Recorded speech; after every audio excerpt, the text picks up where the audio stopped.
బులెటిన్లో breaking news చూస్తున్నాం. కాళేశ్వరం ఎత్తిపోతల్లోని మేడిగడ్డ, అన్నారం, సుందిళ్ల బ్యారేజీలపై న్యాయ విచారణ నిర్వహిస్తున్న జస్టిస్ పీసీ ఘోష్ కమిషన్ ఎదుట ఎమ్మెల్యే హరీష్ రావు మరికాసేపట్లో హాజరు కానున్నారు. హైదరాబాద్లోని బీఆర్కే భవన్లో ఉన్న కాళేశ్వరం న్యాయ విచారణ కమిషన్ ముందుకు హరీష్ రావు రానున్నారు. మేడిగడ్డ బ్యారేజ్ పిల్లర్స్ కుంగిన, అన్నారం, సుందిళ్ల బ్యారేజీల్లో బొంగలు బయటపడిన నేపథ్యంలో రాష్ట్ర ప్రభుత్వం గత ఏడాది విచారణ కమిషన్ నియమించిన విషయం తెలిసిందే.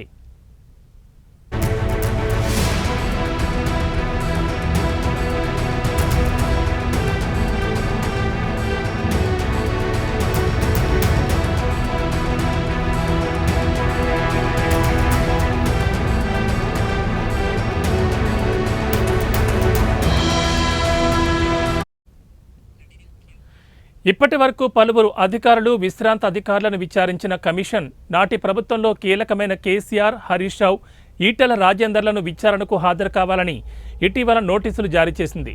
తాజాగా మల్కాజ్గిరి ఎంపీ ఈటెల రాజేందర్ కమిషన్ విచారించింది.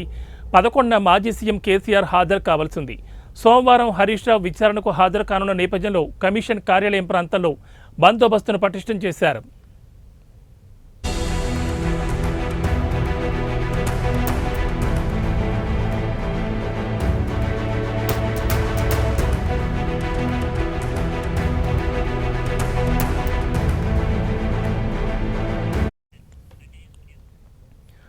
కాళేశ్వరం ఎత్తిపోతల్లోని మేడిగడ్డ, అన్నారం, సుందిళ్ల బ్యారేజీలపై న్యాయ విచారణ నిర్వహిస్తున్న జస్టిస్ పీసీ ఘోష్ కమిషన్ ఎదుట ఎమ్మెల్యే హరీష్ రావు మరికాసేపట్లో హాజరు కానున్నారు.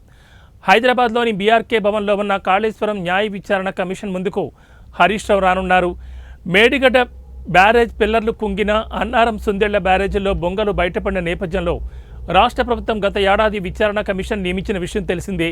ఇప్పటి వరకు పలువురు అధికారులు, విశ్రాంత అధికారులను విచారించిన కమిషన్ నాటి ప్రభుత్వంలో కీలకమైన కేసీఆర్, హరీష్ రావు, ఈటెల రాజేందర్లను విచారణకు హాజరు కావాలని ఇటీవలే నోటీసులు జారీ చేసింది. తాజాగా మల్కాజ్గిరి ఎంపీ ఈటెల రాజేందర్ కమిషన్ విచారించింది. 11న మాజీ సీఎం కేసీఆర్ హాజరు కావాల్సింది. ఇవాళ హరీష్ రావు విచారణకు హాజరు కానున్న నేపథ్యంలో కమిషన్ కార్యాలయం ప్రాంతంలో బందోబస్తును పటిష్టం చేశారు.